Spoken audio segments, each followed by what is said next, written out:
XCF fans, this one's going to take a second. So, like a year, more than a year ago, let me rewind.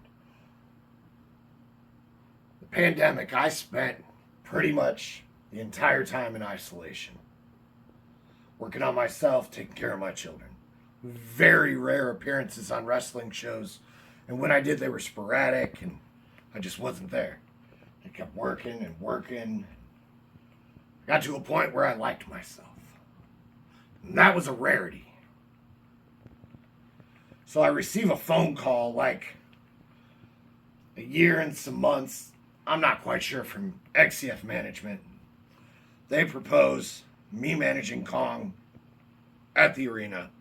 And I'd never worked there, and I hadn't been in that area in like 8 years. They asked me to keep quiet about it, not to tell anyone. I went to the ring in a bandana, hood over my head, and reached for that microphone. And when you heard the rasp come across my voice and across that speaker, you cheered. I demanded my music be played, and you cheered louder, and then out walked Kong.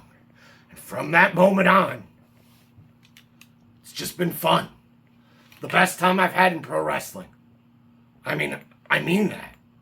Undeniably, I'm having a great time.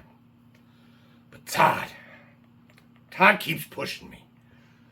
See, he can't push me to be the person I was, but he can push me to a point that I don't know yet. You see, February 23rd, Winter Kombat, XCF is going to crown their first champion. And the man that qualified first won't be in the match. Look at the graphic. None of those pictures are Kong sized. As of recording, we don't even know who all the participants will be. But it won't be Kong. See, because of his proclivity to throw around the rest, which you guys enjoy, he's not allowed to compete. And I think that's a travesty.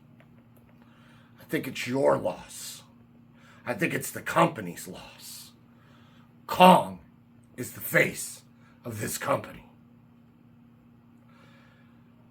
So, when Kong does reappear, and he will, he's going to come for whoever is crowned the first XCF champion. If I was that person, I wouldn't be scared. I mean, it's Kong. But it's going to be a different Kong and a much different Rodney. You can thank Todd.